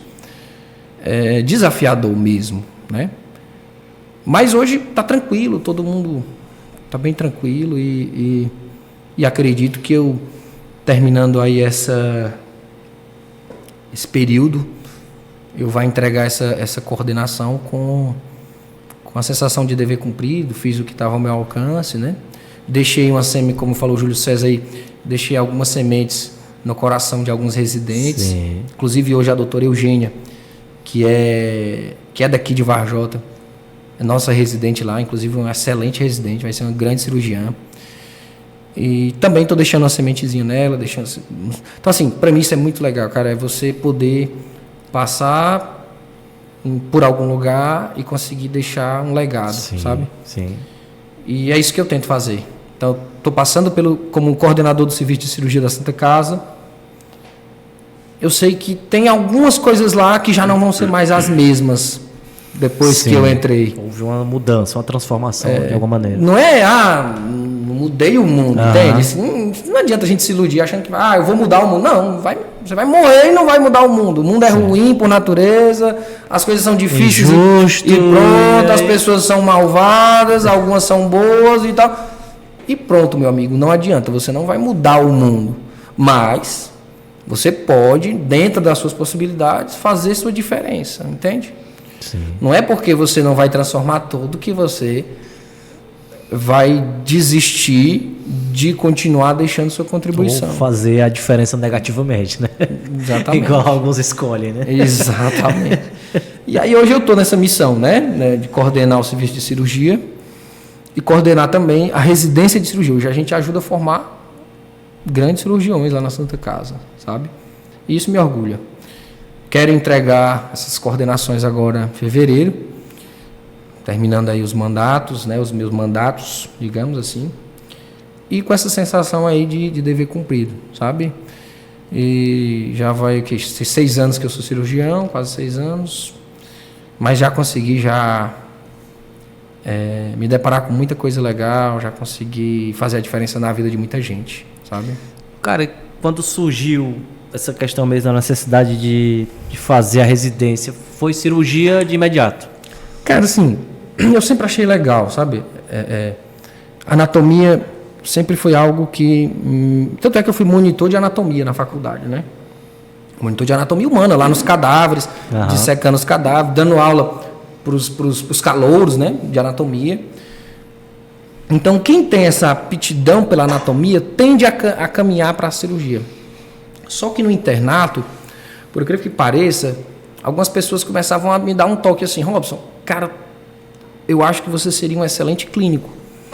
Você é um cara estudioso, gosta de conversar com os pacientes, você se comunica muito bem com os pacientes, por que você não faz clínica? Passei pelo serviço de psiquiatria, cheguei a pensar em fazer psiquiatria, mas acabou que não, vou seguir aqui meu rumo mesmo, fazer cirurgia, né? E não me arrependo, foi bom, realmente é algo que consegui crescer, do ponto de vista profissional, do ponto de vista pessoal, consegui formar, da mesma forma que eu fui formado ali, consegui também ajudar na formação de alguns, né, de alguns cirurgiões, e é isso. Assim, você tá ainda no regional também, na cirurgia não? Não, o regional já tem um tempo que a gente saiu de lá, né? Eu saí por questões mesmo de... foi na época que eu comecei a me dedicar também ao ultrassom. Eu percebi que eu poderia ter ainda mais por gostar dessa habilidade aí anatômica, né? De ter uma cabeça ali anatômica legal, do entendimento da estrutura, dos órgãos e das doenças ali que envolvem aquelas regiões ali anatômicas. Eu eu vou fazer ultrassom, que eu acho que pode até me ajudar no dia a dia na cirurgia. E aí, depois que eu fiz ultrassom, eu comecei a ter algumas agendas em Sobral, aqui em Varjota mesmo, em outros municípios, de ultrassom, agendas de ultrassom, fora os plantões de cirurgia que eu fazia, e fora também as cirurgias particulares também, né? Então, já operei muita gente também. Até um tempinho atrás, eu tinha uma clientela boa, assim, quase toda semana a gente operava pacientes particulares mesmo, os pacientes da medicina privada, né? Fora dos plantões. E aí a minha agenda ficou muito apertada e aí eu tive que fazer uma escolha. Eu saí do lugar que eu considerava com as condições de trabalho mais, digamos assim, mais difíceis, né? Mais desgastantes naquele momento. Né? O regional é um hospital espetacular. O regional hoje, a quantidade de vidas que o regional consegue salvar, o hospital regional consegue salvar é espetacular, cara. O regional foi um ganho brutal ali para a região norte, cara. Assim, não tive tem lá igual, por 7 anos e vi muita coisa. Ficava me perguntando como é que era o mundo sem esse negócio aqui. Por isso quando eu me perguntava. Ficava pobre da Santa Carla, cara, sofrendo ali sozinho. Infelizmente não conseguia dar conta de tudo. E Fortaleza direto, né? Os interiores moram em Fortaleza. E infelizmente muita gente acabou que teve uma assistência não tão adequada por conta disso, né? E o regional aprendi muito lá, cara. Sou muito grato ao hospital regional, aprendi muito. Sou muito grato à doutora Cristina, que foi uma das pessoas que me ajudou a me formar, que até hoje é coordenadora lá do serviço, que me ensinou, me deu oportunidade lá. Na época, junto com o doutor Patrick, entrei lá no hospital regional e lá eu aprendi bastante, assim, sabe? Porque quando você termina a residência, você não está pronto, entende? Sim. Você sai ali com o básico, mas é a vida, é a prática que vai. O dia a dia ali que vai te fazer. Então, a quantidade de pacientes que eu operei naquele hospital regional, cara, foi algo assim... Tinha um plantão de 12 horas que eu operava 8 pacientes. Então, não tinha como. As coisas... Você pega a mão. Você pegava muita mão. Então... mas era um plantão muito desgastante, né? Eu, sendo esse cara mufino que sou... Já desde sempre, né? Gosto mais de estudar do que de trabalhar. Minha esposa morre de rir quando eu falo isso. Mas aí eu fui tentando, né, uma vida um pouquinho mais leve. Sim. Aí nasceu a Clara, minha filha, e aí eu queria ficar mais em casa para poder ficar pertinho dela e tal.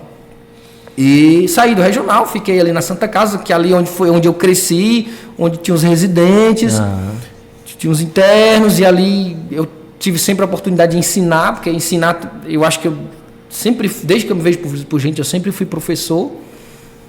Então é outra paixão. Engraçado ensinar. Que a maioria das pessoas que gostam de aprender, elas também gostam de ensinar, né? Bacana, né? Eu também dou maior valor a ensinar. Então, sempre fui professor.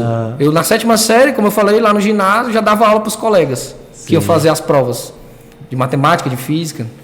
Então, nunca deixei de ensinar. Então, ali na Santa Casa, eu escolhi ficar ali, porque ali, onde a gente ainda hoje forma muita gente boa, entende? Tem as dificuldades, a Santa Casa, vez ou outra, passa por alguma dificuldade financeira, alguma dificuldade de gestão, mas é ali que a gente forma os grandes profissionais da região norte. A gente forma muita gente boa ali, cara. Santa Casa eu sou grato e nunca quero tirar o pé dali de dentro, nem que eu mude de área e sempre fico com um pezinho ali, porque eu tenho um apego afetivo àquilo ali, sabe? Um apego. Robson, cara, e tu pensa em outras especialidades, não? Sim. Até falei, dei um pouquinho de spoiler, né? Inclusive, semana passada eu fiz 2 provas, né? Sim. 2 provas de residência. Esse ano eu passei o ano estudando, cara. Estudei muito esse ano, realmente voltei a estudar quase como eu estudava na época do ensino médio, né? Sim. E é para você ver, ó, depois de 8 anos estudando só cirurgia, eu tive que voltar a estudar tudo de novo, né? Pediatria, clínica médica, ginecologia, obstetrícia. Porque essa prova que eu fiz foi uma prova de acesso direto, é uma prova que, já vou deixar assim, prova de psiquiatria, né? Sim. Então, qual é o meu projeto? Fazer psiquiatria. Sim. Entrar numa residência do zero. Bacana. Psiquiatria. Então, tudo a ver, né? Com cirurgia. Né? Na verdade, não tem nada a ver, né? mas vou fazer psiquiatria. Decidi, tomei essa decisão. Foi uma decisão que foi bom para mim, acho que vai ser bacana.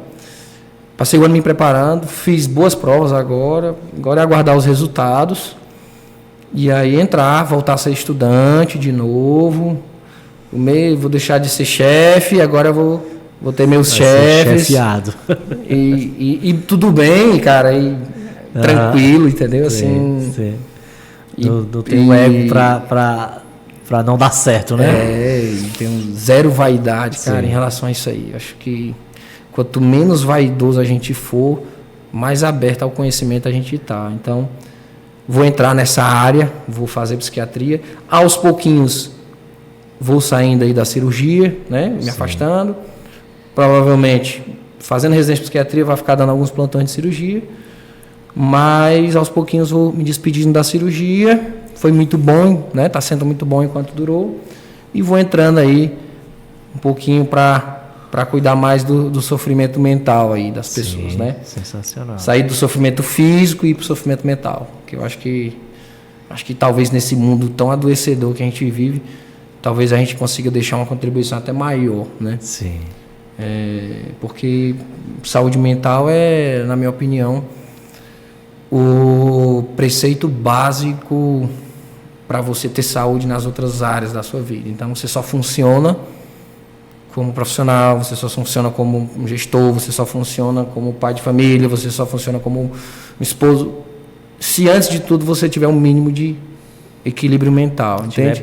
Tiver bem mentalmente. Então, eu acho que a gente precisa cada vez mais conversar sobre isso e tudo. E aí eu decidi, né, entrar para isso aí.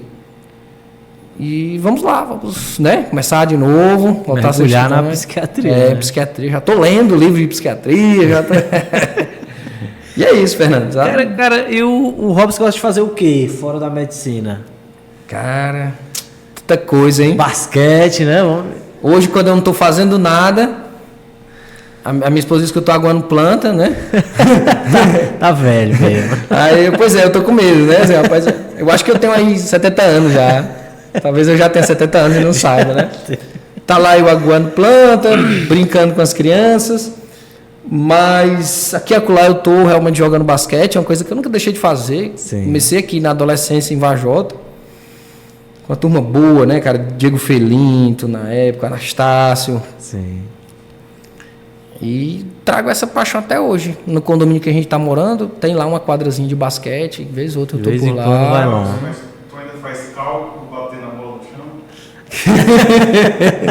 Rapaz, os caras dizem, teve uma vez aqui um campeonato que eu já tava bem enferrujado, né? Já era médico e tal, e os meninos treinando. Aí antes de começar o torneio, teve um campeonatozinho de arremesso, valia uma grana e valia um troféu. Sim. Arremesso de 3. Cada um tinha direito a 5 arremessos. Dos 5 acertei 4. Uhum. Os caras, pô, esse cara não tem como, esse cara tá calculando o vetor, só pode. Entendeu? Pô, o cara um tempão sem jogar, vem aqui, ganha da gente, ganhou aqui os R$500. Tava jogando todo dia. Aí o cara vem aqui, ganha os R$500 que a gente ia usar pra fazer o lanche. Não, cara, pega essa grana aí, bora curtir, bora tomar aqui um guaraná, uma pizza. Mas eu jogo basquete e acompanho muito, cara, blogs assim, de astronomia, leio sobre astronomia. Então, a área do conhecimento hoje que me fascina muito, fora a medicina, é as ciências de forma geral, né? E dentro das ciências, eu tenho essa paixão pelo macro, né? Sim. Que é a astronomia. Tem como você se apaixonar pelo macro, que é pensar no universo, pensar nas galáxias, nas estrelas, etc, etc, etc. Isso ajuda a gente a ser um pouco humilde, que a gente percebe como a gente é pequeno. Quando a gente entende um pouco, a gente consegue saber que a gente está sabendo de nada. Como a gente é pequeno, cara, literalmente pequeno. E tem gente que se interessa pelo micro, né? De entender ali os mecanismos ali a nível quântico, a nível molecular e tal. E me encanta mais olhar para o macro, sabe?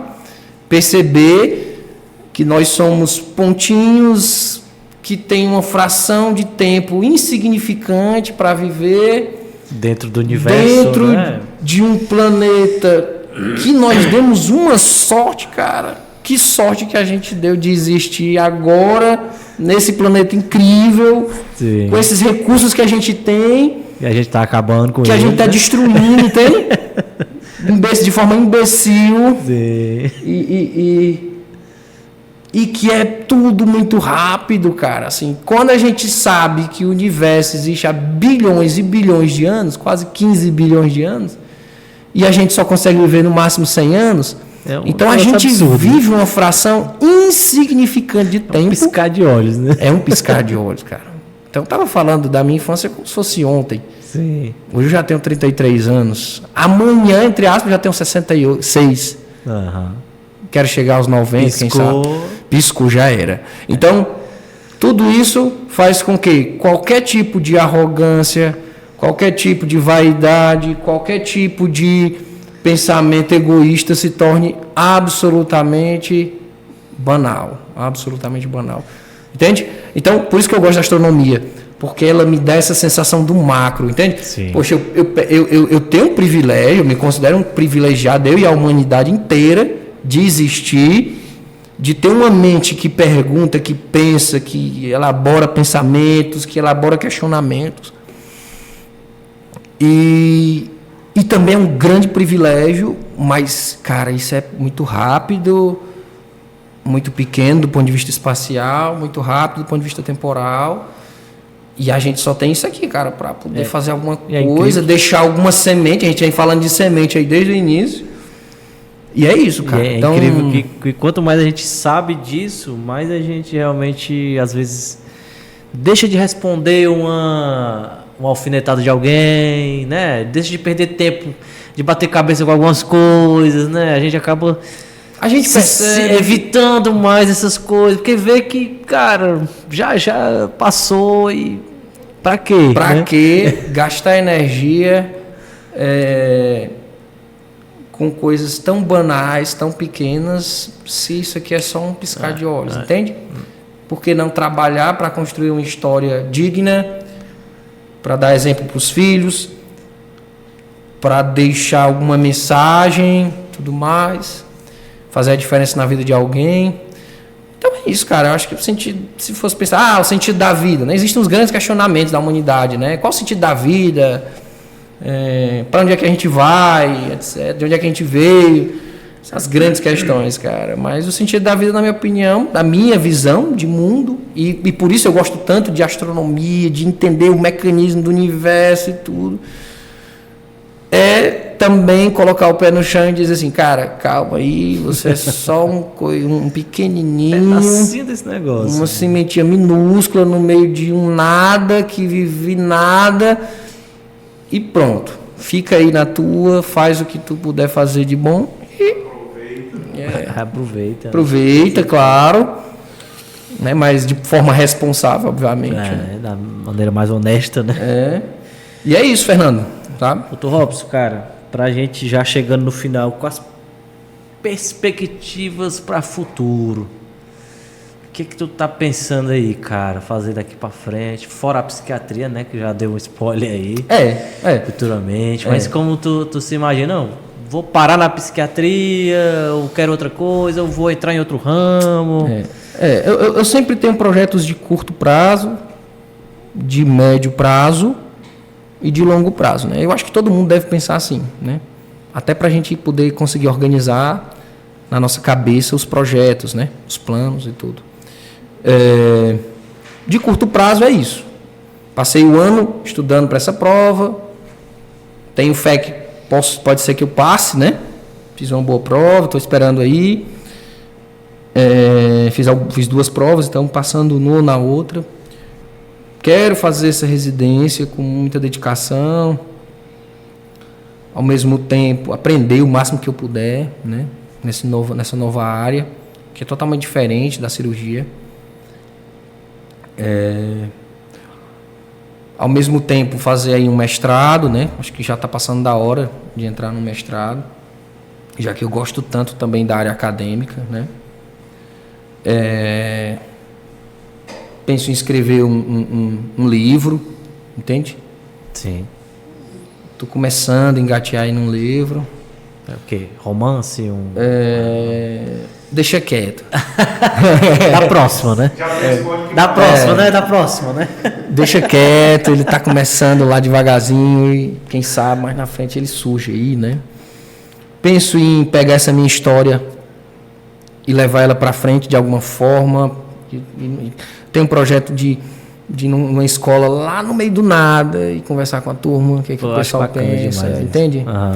Eu acho muito legal isso e levar um pouco da minha história, entender o que passa pela cabeça dessa turma, né? Área acadêmica, cuidar dos meus filhos, poxa, levar uma vida, muitas coisas, levar uma vida tranquila, sempre aprendendo, sempre estudando, deixando minha contribuição aí da melhor maneira possível, né? E é isso, sabe? Acho que no longo prazo nem tudo é tão palpável, então vamos deixar no médio prazo aí. Pra...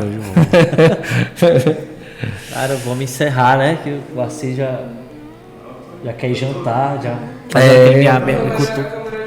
A câmera já foi. Puxa, a pena, né, cara? A pena. A gente já tem quanto tempo aí? De todas as lives.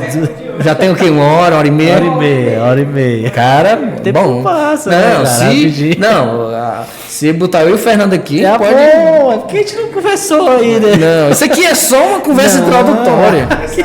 Não. Aqui é só um pouquinho, a gente vai dividir em vários blocos. Cara, isso aqui, inclusive é introdutório até demais. Eu espero que você tenha gostado, viu? Cara, pra mim foi sensacional, sabe? Mais do que ter muita gente ou não assistindo, que eu sei que é um projeto que está começando. Sim. E a gente deixar aqui a semente plantada, deixar isso guardado, né? Sim. Para a posteridade, deixar alguma mensagem. E achei espetacular, cara. Achei melhor do que eu imaginava que seria, assim. Sim. Achei que eu ia ficar meio tenso, sabe? Mas eu acho que essa minha postura de professor ajuda nessas horas, sabe? Sim. Organizar o pensamento, organizar a fala. E é isso, cara. Falando de para encerrar, realmente de deixar, né, para frente, vamos dizer assim. Poderia deixar assim, um recado aí para a galera da juventude atual aí, que são realmente... Eles vivem outros tempos. Né? A realidade é essa, da gente, da nossa época, quando a gente era mais novinho, né? O que tu poderia deixar de mensagem? Que não tinha Enem, né? Que não tinha tecnologias. Isso, não tinha não tem professor no YouTube dando aula de tudo, se você quiser, né? Assim, a mensagem que eu deixo pro pessoal, porque assim, fica sempre aquela ideia, né? De que existe muito uma sensação, né? Que é a sensação de que na minha época era mais difícil. Na minha época era melhor. Né? Era mais fácil. Então, por isso que o pessoal diz, conversar com um idoso às vezes é muito chato, porque ele vai dizer que sempre na época dele era mais difícil, era melhor, era não sei o quê, né? Isso é um mito, sabe? Todo mundo tem suas dificuldades na época em que se vive. E eu acho que é muito mais difícil viver hoje, crescer, aprender, do que antes, por incrível que pareça. Porque a quantidade de distrações a que a juventude, os adolescentes, os adultos estão submetidos é tanta que facilmente você pode desvirtuar do seu caminho. Então, o que eu deixo assim de mensagem para a galera que está querendo crescer na vida, querendo buscar um rumo, é assim, ter calma, cara, ter calma. Nem tudo precisa ser resolvido agora, nem tudo não precisa ter ansiedade de resolver tudo agora, de tomar uma decisão logo, de vencer agora. Então, hoje a pressa talvez seja um dos grandes dilemas hoje que a juventude vive. A juventude às vezes se sente pressionada em tomar logo uma decisão, né? Então, calma, um passo de cada vez. Se errar, não tem problema nenhum, dar um passo para trás depois e escolher outro rumo. Você olha para mim aqui, tanto de coisa pelos quais eu já passei, que eu pretendo passar. Tranquilo, cara, tranquilo, aproveitando o processo, entende? Então, calma, saiba ter a lucidez de que existe uma vida real, que é aquela vida que você precisa enfrentar no futuro ou no presente, e existe uma vida artificial, né, hoje, que é essa vida de rede social, de ganho fácil com projetos falhos. Saiba ter isso em mente, que existem essas duas vidas querendo caminhar junto com você. Não se deixe levar por ideologias, entende? Hoje no Brasil a gente vive muito isso da polarização. Um jogo de futebol. Eu preciso torcer por um lado, sim, e ser contra o outro. E ser contra o outro lado, né? Eu preciso. Cara, não se deixe cair nisso. A ideologia é a maior cegueira do mundo moderno. Quem mata é a ideologia. Quem está matando lá em Israel, em Gaza, é a ideologia, é a religião, são as crenças cegas. Quem torna uma pessoa ignorante? A máscara da ideologia. Então, não se apegue a ideologias. Se apegue ao mundo real. Entende?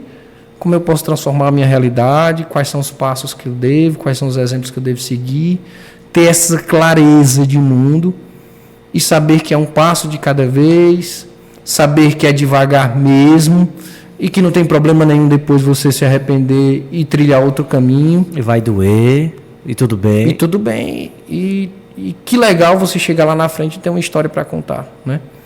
É isso. Se puder deixar alguma mensagem, seria essa, assim, a galera, calma, vai em frente, tenta ter clareza do que é real e do que é artificial. A vida não é fácil, entende? E tudo faz parte da vida, as decepções, as vitórias, e saiba diferenciar tudo isso, que não tem como você não conseguir um lugar ao sol, entende? Meus colegas hoje muito chateados porque está se abrindo faculdade de medicina em cada esquina e tal. Não tem problema nenhum com isso, cara. Eu acho que vai ter um espaço para mim, sempre. Assim como vai ter espaço para quem estuda, para quem se adapta, se capacita. E é assim mesmo, cara. A vida... Uma constante não é dizer assim, pronto, eu cheguei aqui... Pronto, aqui eu cheguei, aqui agora eu vou relaxar, agora é só vida boa. Não existe isso, cara. Não existe. A vida real é um passo de cada vez, tentando entender a clareza do que está acontecendo no momento, onde é que eu estou inserido e para onde é que eu posso ir. Está na dúvida? Conversa com uma pessoa mais velha, conversa com um cara que você admira, que vai ter sempre alguma coisa a te ensinar, entende? É isso, estudar. Estudar é o que transforma as vidas. Estudar transforma as vidas, transformou a minha, transformou a sua, transformou a do Assis, continua transformando vidas. E a gente torce para que esse país um dia, né, torne a educação uma prioridade de Estado, né, que nunca foi. E é por isso que a gente está no buraco que a gente está, né. E é isso, Fernando. Show de bola, cara. Cara, muito obrigado. Foi um prazer gigante estar aqui com vocês. Não, com certeza. Prometo que eu vou lhe chamar só mais umas 15 vezes. Tá? Tem que falar, combinar só com a Samila. Sim, porque já deve estar ali fora. Porque ela é quem organiza a agenda. Né? Ela é quem me traz, cara. Ela é minha motorista. Eu não dirijo mais na estrada. Sim. E aí quem me traz é ela, entende? Até brinco com ela que ela puxou o pai dela. Talvez esteja na sina dela ser motorista. Bacana. E aí tem que combinar com a agenda dela também. Sim, sim. E aí batendo com a agenda dela e com a minha, com a sua, com a do Assis, com a da Gabi. É muita agenda junto, né?